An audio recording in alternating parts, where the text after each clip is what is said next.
Hey guys, and Merry Christmas. Welcome to my DIY channel. My name is Annalie, and today's video we have a bunch of Christmas DIYs and another Friend Hop Friday. So let's get right into it. Okay, so for this project, we're gonna be using some of this wood. This is some of my favorite wood. Sorry if I say that about everything that I use, but I really love using this wood.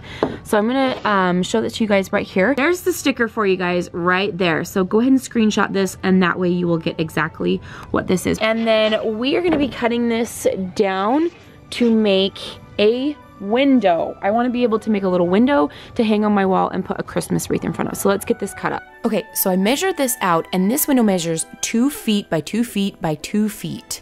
And then just kind of the middle is just a little bit less than 2 feet because you have to give for like the 1.5 inches for the width of the wood on either side. But I went ahead and I used my chop saw and I got everything cut, and then I went ahead and put everything together to get it assembled, and then I put some countersink holes with my drill in each one of the corners for the screws. So now I've got our countersink holes all drilled. That's exactly what I was just doing, was getting those ready to go for the screws. Now I'm gonna go ahead and I'm gonna sink some screws into this. Sorry, I'm outside. I'm gonna go ahead and sink some screws into this and get this screwed together. I used these 3-inch screws so that they would really hold this project together because I was going through about 2 inches of wood, and I went ahead and I put these screws into each one of the corners of the window.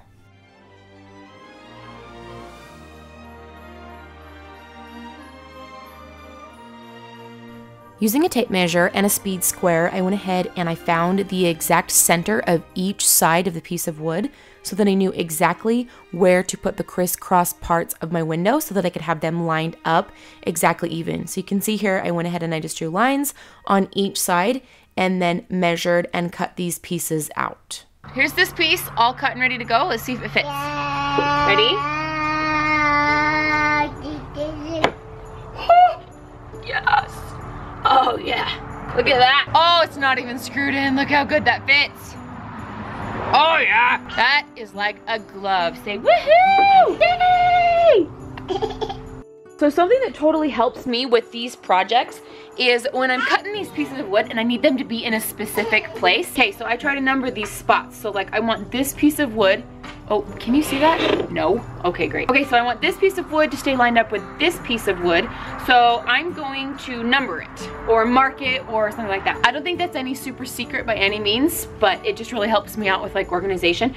So I put a 1 on this side and a 1 on this side. And now I'm gonna put a 2 on this side and a 2 on this side and line these up because I'm going to be pulling this out and cutting a piece this way. So I'm going to have 2 pieces and I want to make sure that they all fit the way that they're supposed to. Just like a giant fun puzzle.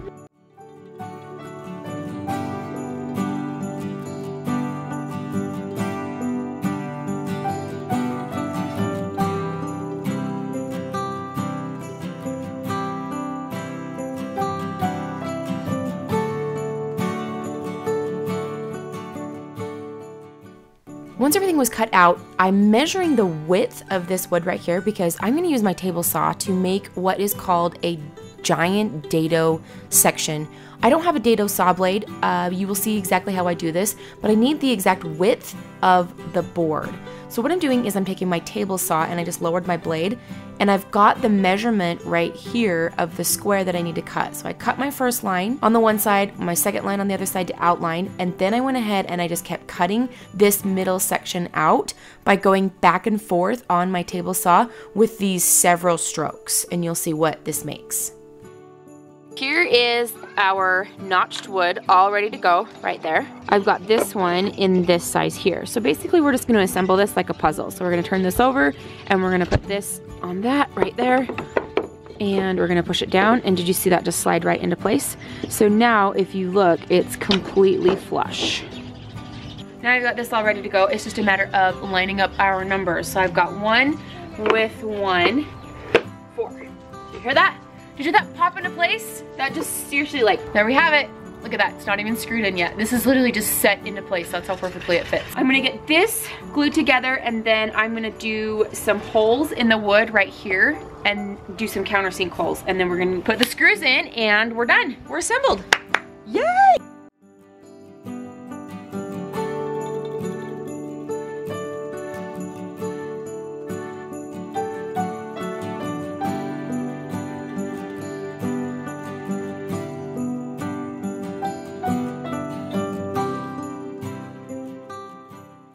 I have lost all my light. It's the end of the day. That project took me all day. Not because it was hard, but because I have kids. That's completely flush. And what's awesome about making that fit like a puzzle piece is I didn't have to put anything in there other than glue. I did put some wood glue, as you saw. What I really liked about that method is I didn't have to cut out two separate pieces.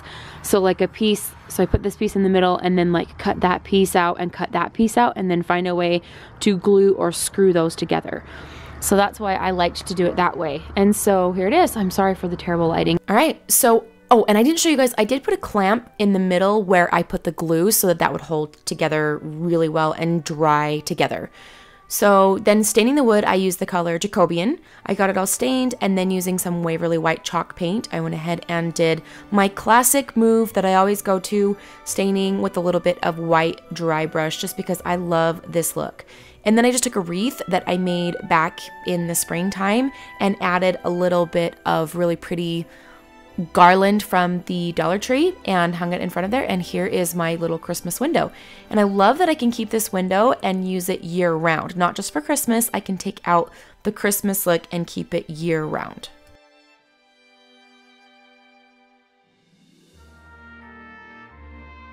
Today's video is part of Heidi Sonboul's Friend Hop Friday series, and the theme is Christmas, if you guys haven't been able to tell. If you are returning, welcome back, and thank you so much for being here, and thank you guys for hopping along. If you are new here, make sure that you check out the description box down below so that you can check out the video that is next in line for the hop. Make sure that you watch all of the videos in the hop, and also be sure to leave a comment on each one of our videos, because that will enter you into this giveaway. There's a winner every week, and we announce the winner on the following Wednesday, so be sure that you leave your comments, that you watch everybody's video, and even share if you'd like, because you're gonna get tons of inspiration and you're gonna get the chance to win a giveaway. If you'd like to, give us a thumbs up, consider subscribing to our videos, and we would love for you guys to stick around. All right, enough chatter, let's get right back into the video. My next project is inspired by this photo of this pine cone wreath. I wanted to make this, but I was too cheap to go buy the pine cones at Walmart, and so I was like, I'm just gonna go find them. I googled what type of pine cones they are, found out they're ponderosa pine cones from ponderosa trees, so I googled the identification of a ponderosa tree so that I could go find them, and this is exactly what my Google search pulled up. Please notice the bottom where it says that you can find the trees by smelling their bark because it smells like butterscotch. I was very successful in finding pine cones. However, I was very intrigued by the whole situation of a butterscotch smelling tree. So I'm going to tell you the story real quick while you guys watch me make this wreath of how I came to get these pine cones. So when I went to look for these trees, I genuinely found some, but they were in people's yards, and I was like, that could get a little uncomfortable taking pine cones from people's yards. So I went to parks and I ended up finding a couple trees, and I'm gonna show you my adventures of my attempts of getting these pine cones. Okay, so I found a tree that kind of seemed to fit the profile. The pine needles were really, really long, and they looked like exactly what I needed, and they weren't what I needed.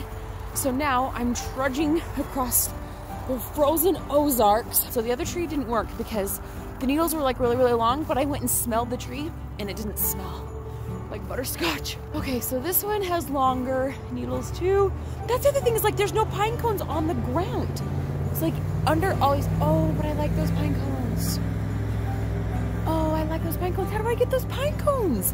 How do you get the pine cones if they're like not on the ground? There's no pine cones on the ground. Oh, I just want some pine cones. Those ones are cute ones. I would totally take those. You guys, I think I found my trees and my pine cones. I'm on a very, very busy road, so I really hope that I'm not gonna like get a bunch of calls for like picking a bunch of pine cones. Well, look, okay, so here's the tree. I think it fits the description. I'm legit gonna smell it because I wanna know if the bark smells like butterscotch. I'm gonna like, you hear all the cars? I'm like smelling a tree right now. I can't tell.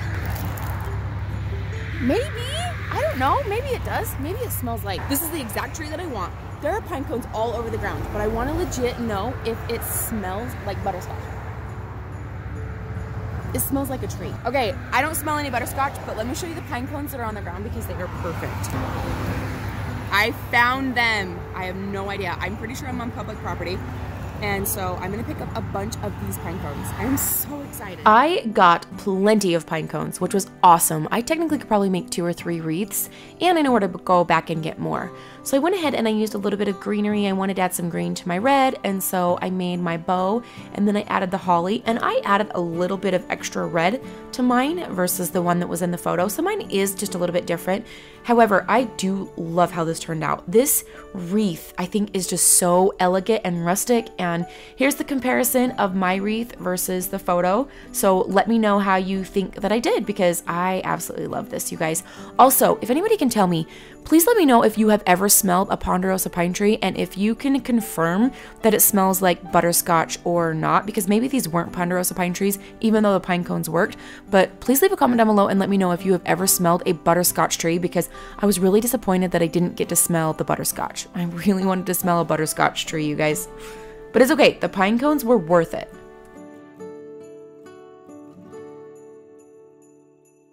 For this next project, I'm using this piece of scrap wood that was in my pile. I literally came up with this idea as I was cleaning up the scrap wood for the night after making my project. So I ran this down my table saw so that I could get a little bit more of like a cubed size wood. So this wood measures like a 2" by 2" square. And then I had terrible lighting, so I don't have the footage of me cutting this on my chop saw, but what I did was I cut 3 pieces to make this into a little mini ladder, and I tapered the pieces up as I went and cut them with slight angle cuts on my miter saw. So then I went ahead and I used some my drill to make some countersink holes, and then using these long screws, I went ahead and I assembled this little mini ladder together. Again, this project was completely made on a whim. Like, I was cleaning up for the night, done with projects, and I picked up this piece of wood and the project just came to me, and I had to make it. I had to go with the inspiration, because when the inspiration comes and your creative juices just start flowing, you gotta go with it. And I'm so glad that I did, because this piece is one of my favorites. I went ahead and I sanded down the edges so that it was all rounded. And then using some of the Jacobian stain, I went ahead and I got this stained so that it could be drying overnight. I whipped this project together literally in like 20 minutes, you guys. It was awesome. I was like getting ready to go to bed and I just made this project, and it's just, seriously, wait till you see it. It is so cute.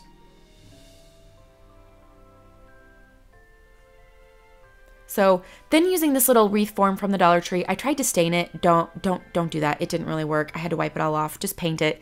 But I had some of this boxwood greenery left over from Walmart from the summertime, and I made this green wreath. I glued in the greenery because I'm going to use this wreath year round, and then I just set in the hollyberry and all of the Christmas floral with the pine cones so that it was a Christmas wreath, but when I don't want this to be Christmassy anymore, I can just take all that out.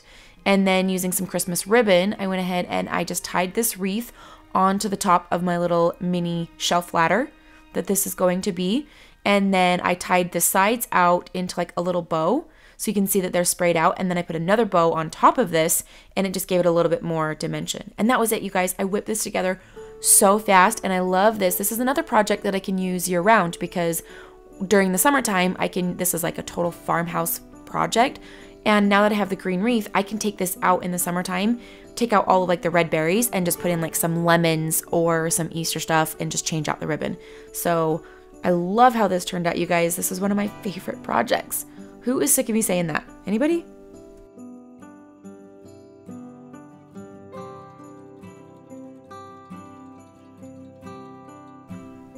And for my last project of this video, I used some more of those paint stick size wood. But this time I did it a little bit differently. I actually left it really rustic. See how rough this is? I typically sand this. It was a little weird to not sand it for me, but I wanted to try the rustic look of it. So I went ahead and I measured these into 12-inch, I do that every time, 12-inch pieces, cut out 6 of them, and now I'm making this little mini hanger out of some smaller scrap wood. So I went ahead and I got everything stained in the color Jacobian right here, including those little pieces. Those little 3 pieces that you see coming up in just a second, right here, actually, they are going to be my little hanger, because I am making a little hanger to go on a sign that is going to be really, really cute. I'm really excited. So then I went ahead, after everything was stained and dried, I glued these together just using some pieces on the back right here. This is just some more scrap wood, hot glue and wood glue to hold these. And then I cut out on my cutting machine the words "Meet me under the mistletoe." And then you can see I glued on my hanger. But before I glued it on, I used one of those little hooks that you can screw into the wood, and I put that on there so that it could be part of my hanger. Using some Waverly White chalk paint, I stenciled this on using my vinyl, and then I wanted to distress this. So this will be distressed with some Waverly White chalk paint, and I loved that I didn't sand the wood. It kind of really brought out the distressing. I lost the footage of me tying some jute twine around the bottom, and also I ordered some actual mistletoe from Amazon, but it hasn't come yet, and so I just used some extra green leaves that I had lying around from some Dollar Tree floral and made some mistletoe so that you guys could see what it looks like with the mistletoe. And that is it for this little hanging sign for my mistletoe.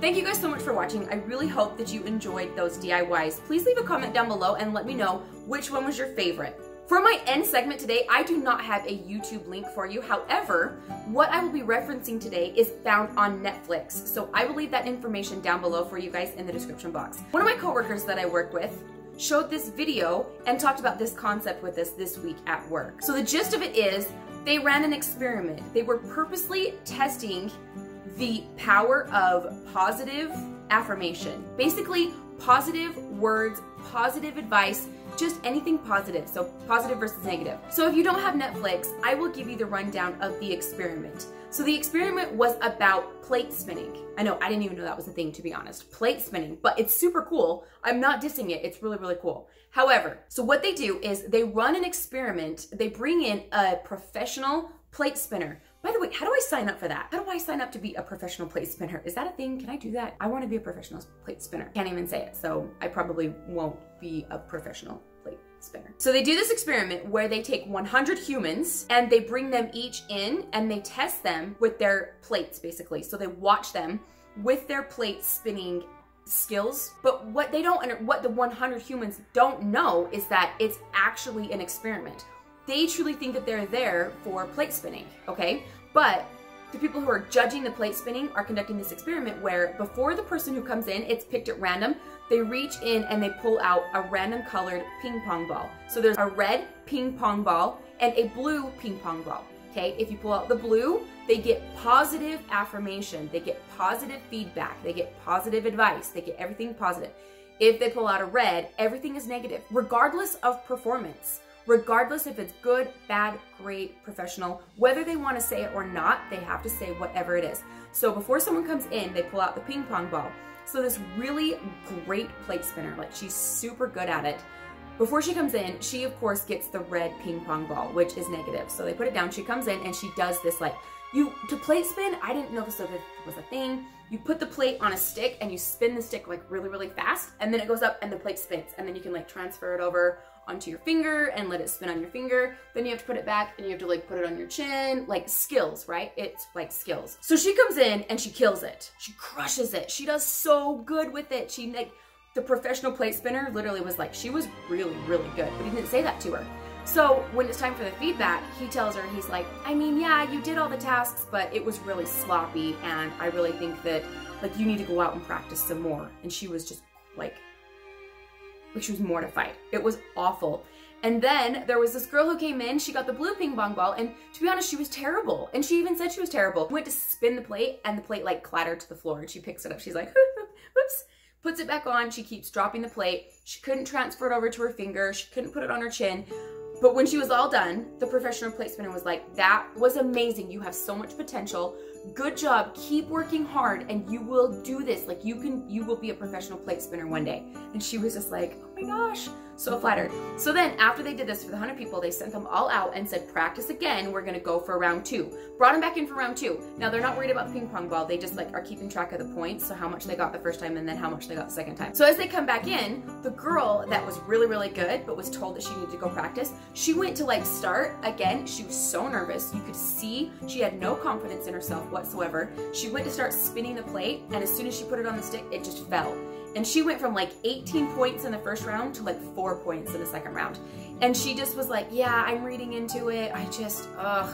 And she did terrible.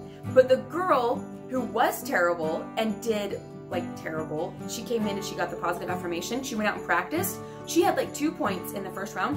She gets in there and she like whips her plate right up. She like spins it, transfer over to her finger, puts it on her chin. She's spinning this plate. She went from like 2 points to like 15 points. Remarkable improvement.